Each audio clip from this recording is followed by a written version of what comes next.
संयुक्तं नित्यं ध्यायन्ति योगिनः कामदं मोक्षदं चैव ओंकाराय नमो नमः। नागेन्द्रहाराय त्रिलोचनाय भस्मांगरागाय महेश्वराय नित्याय शुद्धाय दिगंबराय तस्मै नकाराय नमः शिवाय। मंदाकिनी सलिलचंदन चर्चिताय नंदीश्वर प्रमथनाथ महेश्वराय मंदार पुष्प बहुपुष्प सुपूजिताय तस्मै मकाराय नमः शिवाय। शिवाय गौरी वदनाब्ज वृंद सूर्याय दक्षद्वरनाशकाय श्रीनीलकंठाय वृषध्वजाय तस्मै शिकाराय नमः शिवाय।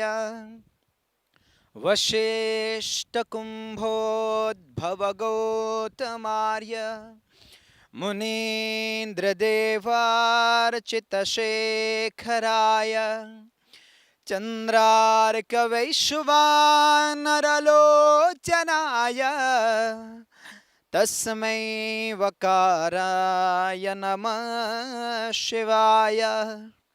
यक्षस्वरूपाय जटाधराय पिनाकहस्ताय सनातनाय दिव्याय देवाय दिगंबराय तस्मै यकाराय नमः शिवाय। तस्मै यकाराय नमः शिवाय। तस्मै यकाराय नमः शिवाय। करचरणकृतं वाक् कायजं कर्मजं वाक् श्रवणनयनजं वा मानसं वापराधं विहितमविहितं वा सर्वमेतत्क्षमस्व। जय जय करुणाब्धे Shri Mahadev Shambho. Shri Mahadev Shambho.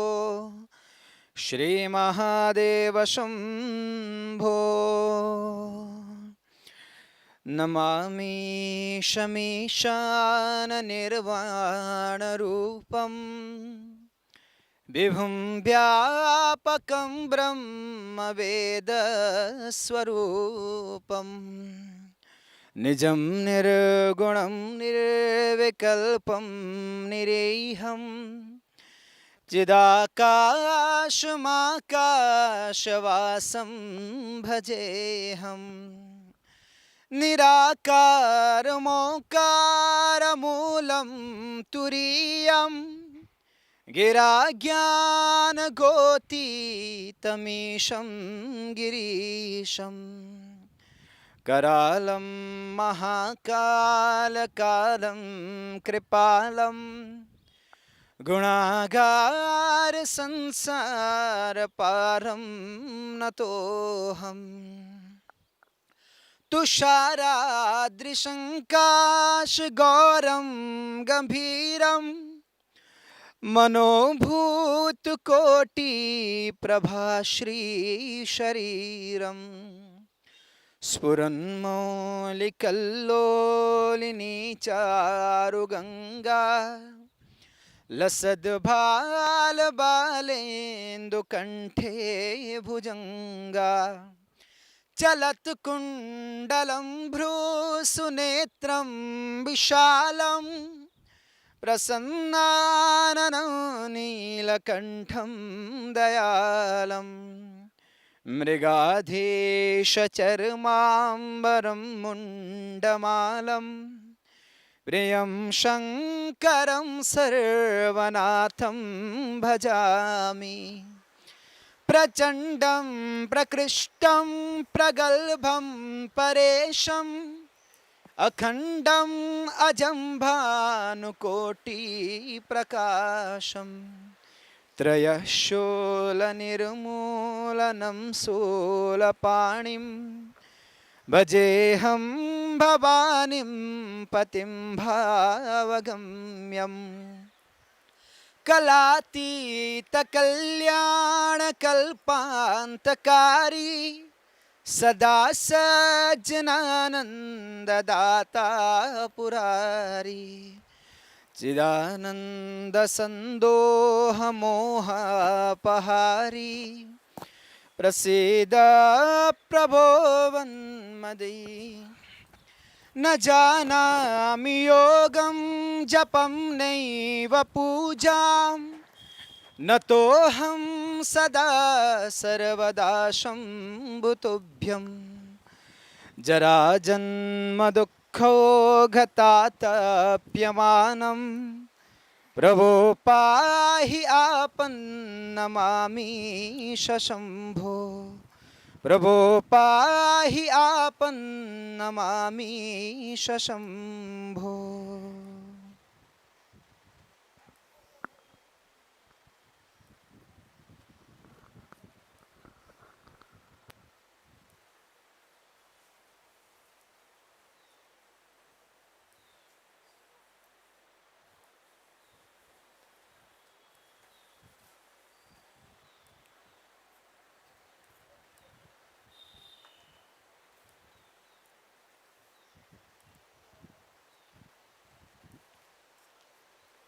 Welcome to Satsang.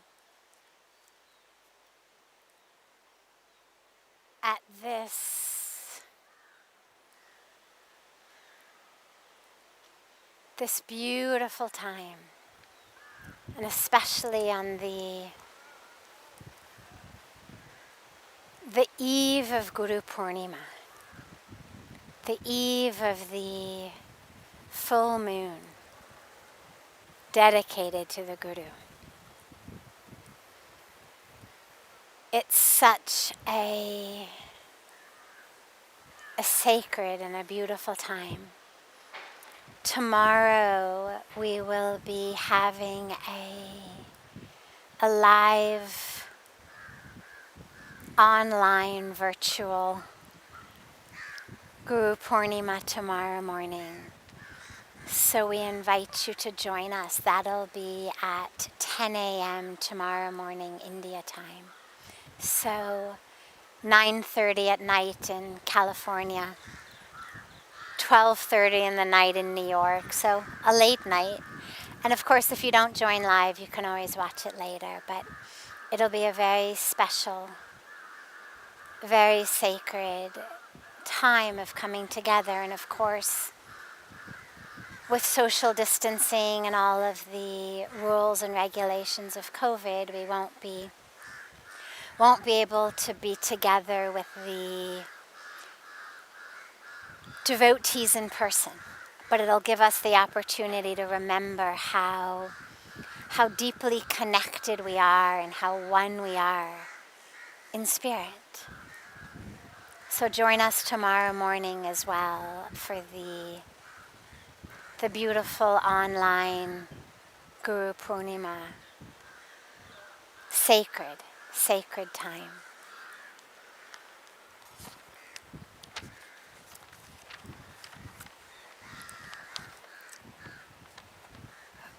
For our first question this evening, how can we slow down our lives in a modern world that seems to be getting faster?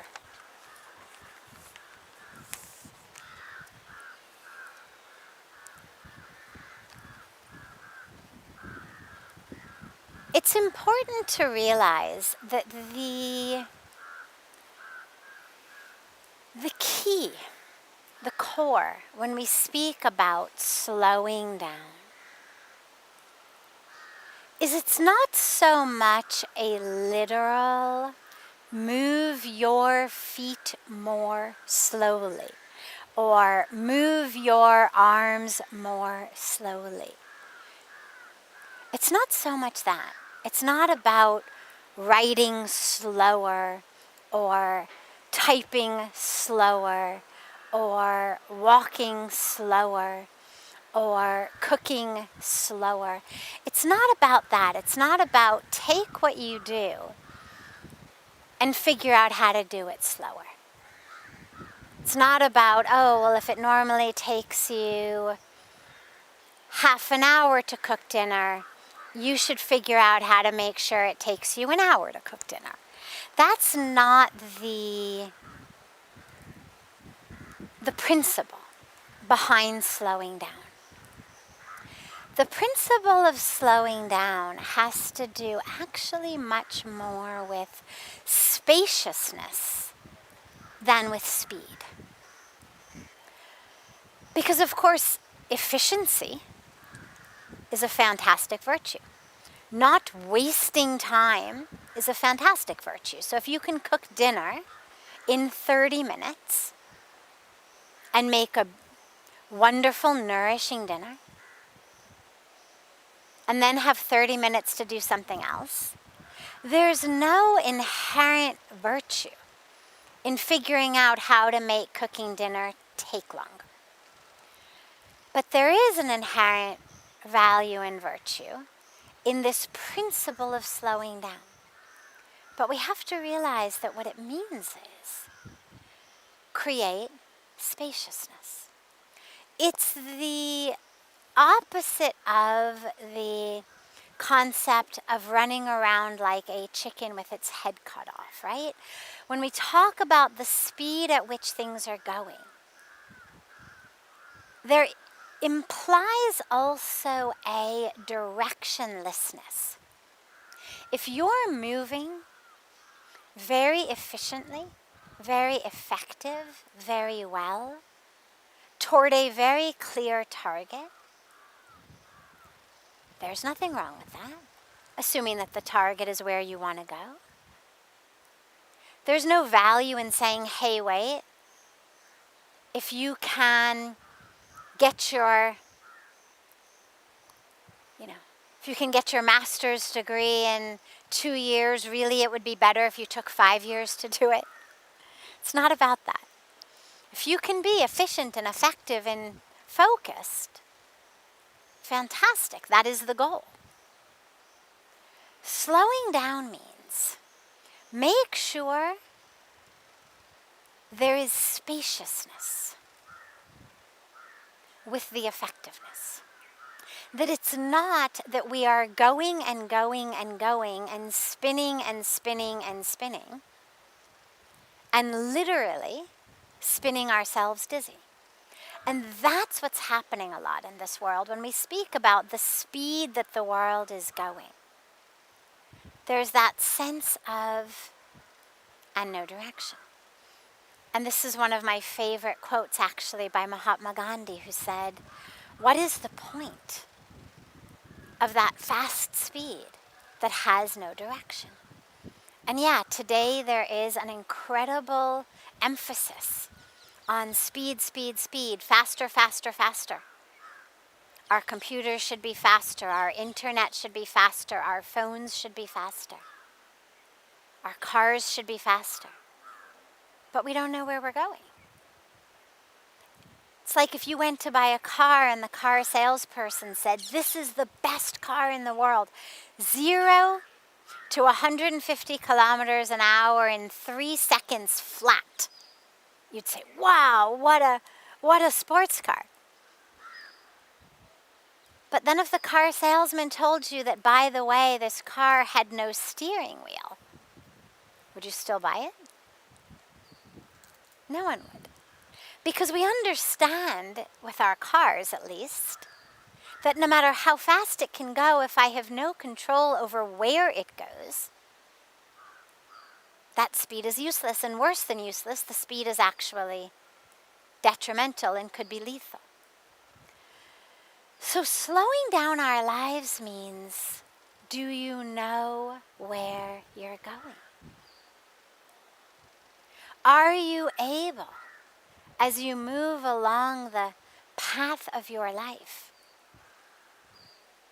A, to even see the signs of where you are? Do you even know where you're supposed to get off this freeway? Do you even know where your right turn or left turn is supposed to be? You could have the best map in the world, the best GPS system in the world. But if you're going so fast that you miss every single turn, every on-ramp, every off-ramp, it doesn't matter how good the GPS is. You're still not going to get where you're supposed to go. So slowing down means making sure that you're able to see the signs, the literal ones and the internal ones. Because we get signs in our life. Go here. Stay in this place. Turn right, turn left.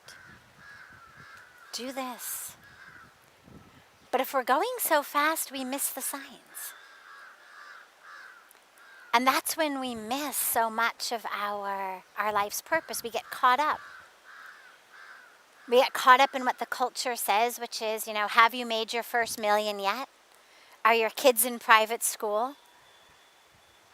Are they on the right soccer team? Do you vacation at the right Club Med resorts? Did you get invited to that party? Have you bought this new car? Do you have this type of new house? Are you on this app? And so we go along with it. We get that job. We have those families. We build the white picket fences. We do all of what we're told to do.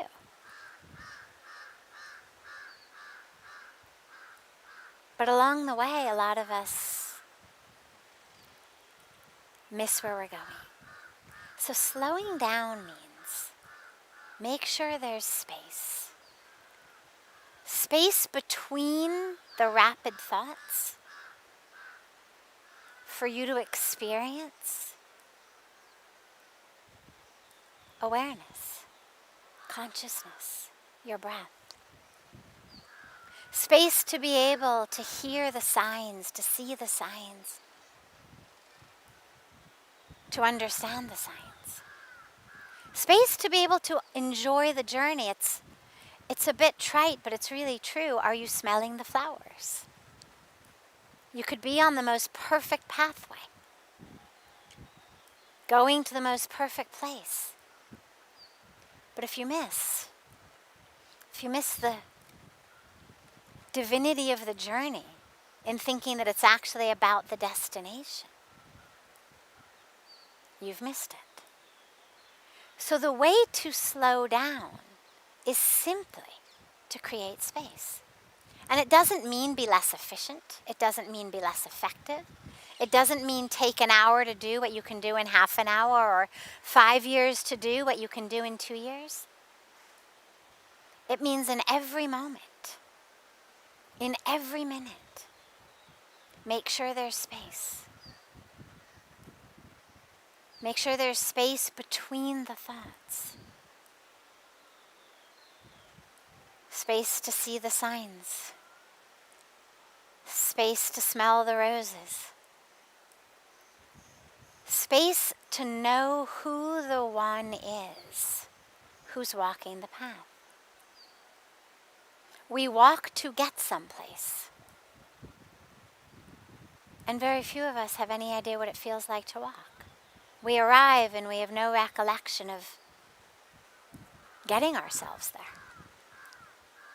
Slowing down means be where you are in every moment. It makes life a meditation. So as you walk, as you eat, as you work, as you speak? Can you do it with such full awareness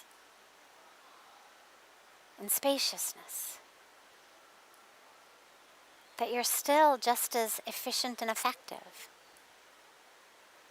But time almost seems to stand still in that moment because your mind isn't racing to the next place.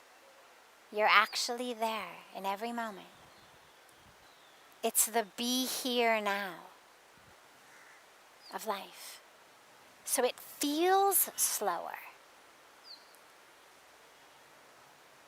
And actually what it is more grounded, more anchored, more mindful, more present, more conscious, and more spacious.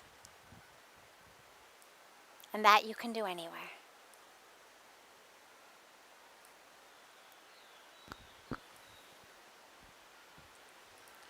What is destiny? What is our destiny?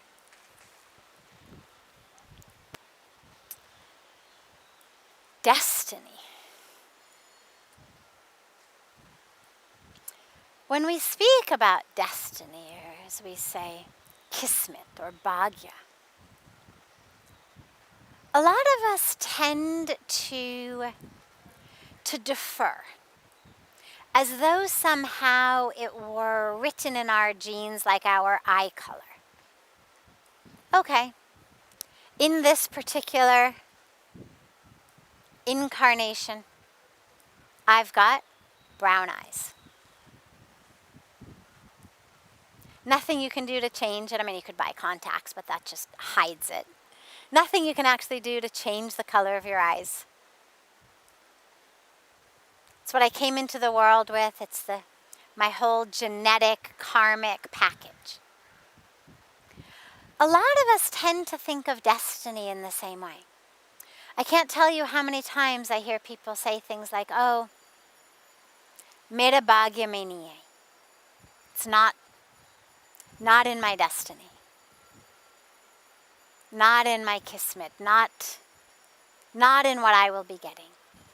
And on the one hand, it's beautiful in that it enables us to be peaceful and accepting of everything that happens. So spiritually and emotionally, it's a beautiful act of surrender to just whatever is. And it keeps people who are really able to just say, chalo, bhagya mein aise likha hua hoga. It must have been written like this in my destiny. Are much more calm, much more peaceful, much happier. However,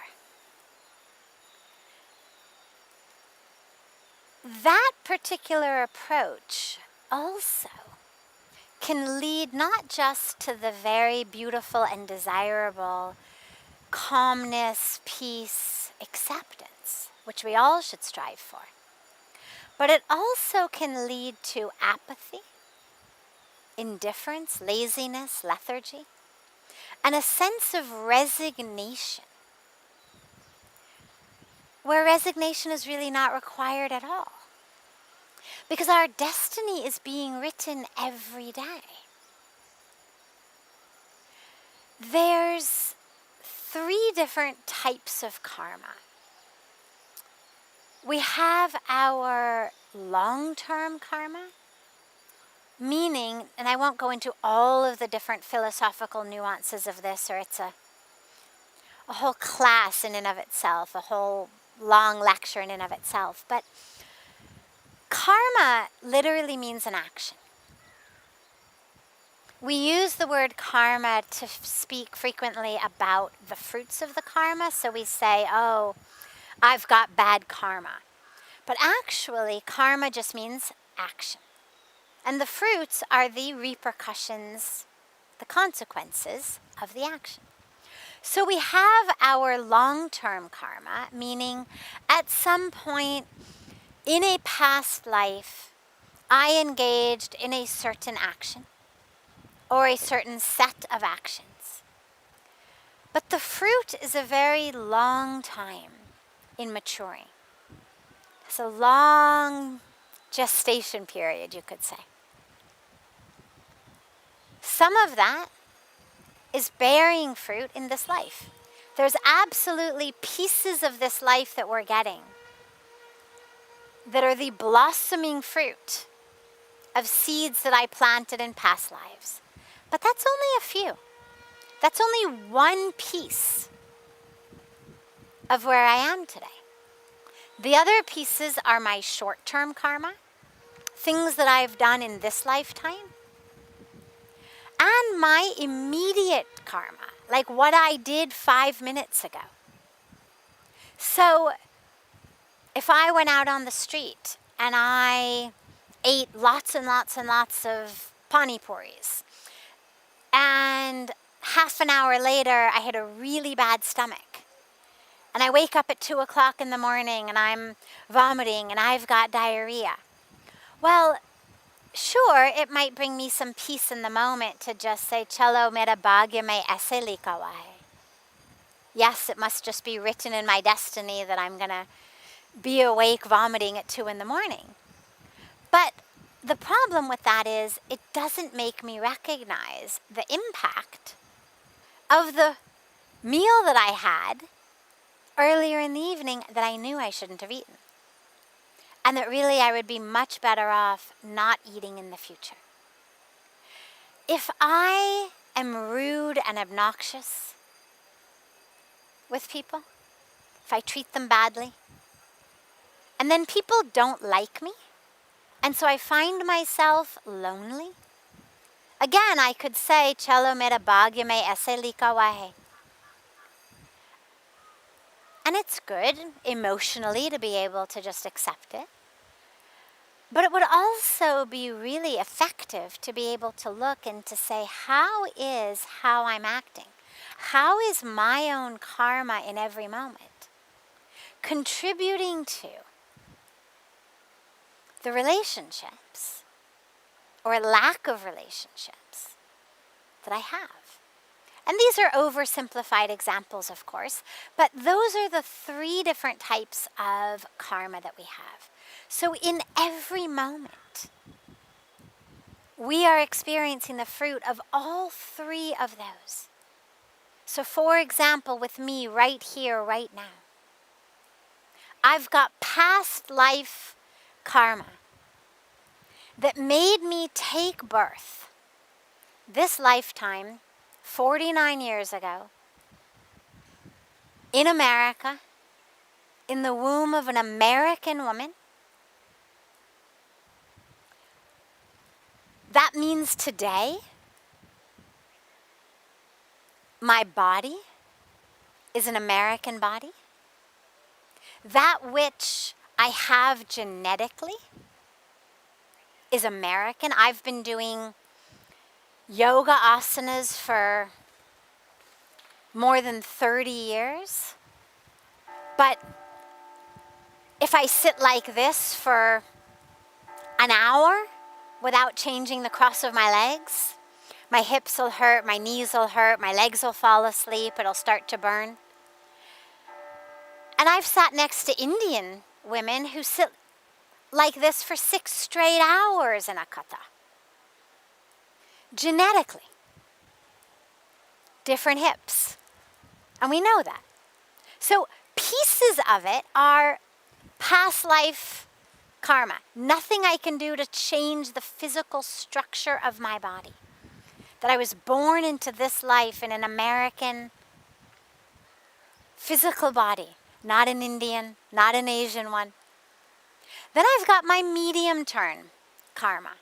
Choices that I made 25 years ago that brought me to India, that made me stay here. Choices that I made along the way here to take sannyas, to dedicate myself in seva, in learning and in sharing. Medium-term karma. Then I've got my most immediate karma. about half an hour ago, I chose to put one foot in front of the other and to walk up here onto this beautiful rooftop to sit down in front of this camera and speak to you. All three of those things are working together right now in me here to give me this destiny. So our destiny is the sum total of all of that. And right here, right now, you are writing your destiny for tomorrow, for next year. Yes, of course, you've got the long-term karma that you can't change. Can't change my eye color. Can't change my hip structure. But there's a lot I can change. There's a lot we can do. And that's where every minute and every moment we have to realize that in this free will that we have, we are creating our own destiny. This moment is the of the predetermined experience that you will have tomorrow or a year from now. So grab this moment. This is why we meditate. It's why we do seva. It's why we pray. It's why we study spiritual literature. It's why we sit with the spiritual masters, to be able to have the intellect, the buddhi, the clarity to know how to make the right decisions. My favorite way of thinking about this is imagine that right here, right now, your sum total of all of these karmas is a cow. You can't change it. It's like my eye color. Can't change it. But then, from that cow, we get manure. It's a wonderful organic fertilizer if you put it in your fields. Crops become wonderful. Cow also gives us milk. And assuming that the milk is organic and that the cow is fed organic feed and that the cow is loved and cared for and never harmed, well, that milk then nourishes us, nurtures us.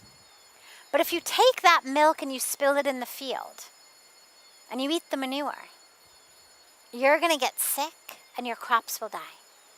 Not because that sickness was pre-written in your destiny thousands of years ago, but because you took that cow and you didn't know what to do with it. Or knowing what to do, you made the wrong decision. So every moment, make sure to have the clarity, to know, what am I supposed to do? What do I do? And this is where we get really quiet. And we go within. And if we don't have the answer within, this is what we have gurus for. Tomorrow's Guru Purnima. It's what we have gurus for. To be able to say to us, no, that's just your ego. No, that's just desire. No, that's fear. And this is really your calling. And then we know what to do with the white stuff, with the brown stuff that comes out of the cow. And to create a destiny that's healthy for us and our collective field.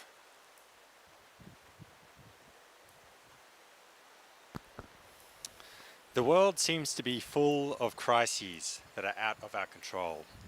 Climate change, drought, and disease. What is the role of faith in dealing with these crises?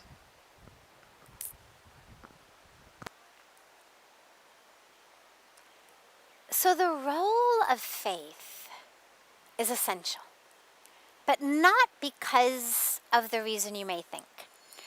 When we look at crises in the world that are both of our creation and that are in our hands to change, climate change, war, environmental destruction, violence.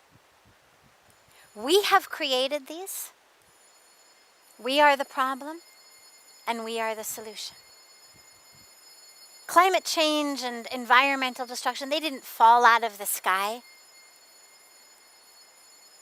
We don't have aliens in spaceships or on other planets, blowing hair dryers on Earth and heating up the atmosphere. We've created it. The science shows it. Look at just the last couple hundred years. Go back to the Industrial Revolution and you simply look at the correlation between fossil fuels, carbon emissions, temperatures, melting of glaciers. It's all there. It's cause and effect. Stimulus response. We've done it.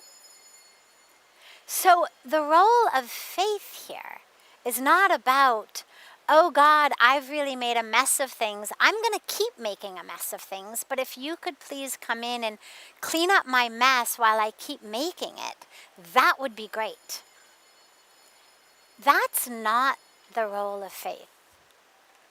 Faith is not a way out. Faith is not a way of abdicating responsibility. Faith is not that which makes us powerless or gives us a license to decadence and recklessness, as though somehow God's job was to come in and just clean up our messes. The role of faith is to break the illusion that makes us keep making the wrong decisions.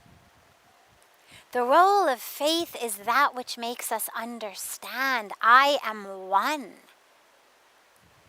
with Mother Earth. I am one with the trees that are being cut down. I am one with the rivers that are being polluted.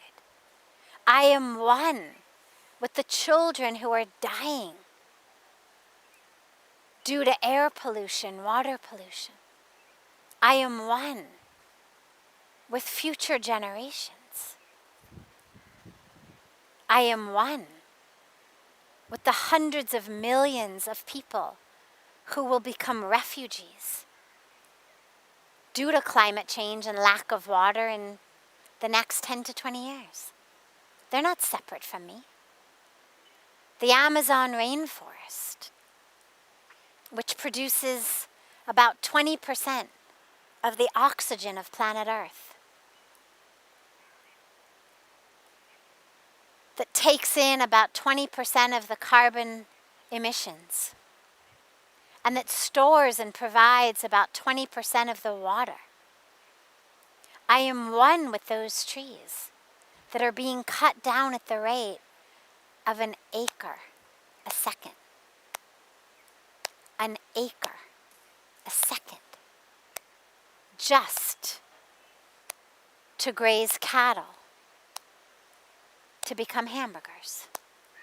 I'm one with them. And I'm one with the tens of thousands of children who are dying of starvation every day. And the approximately 1 billion people who sleep hungry every day. When we actually produce enough grain to feed more than 10 billion people a day.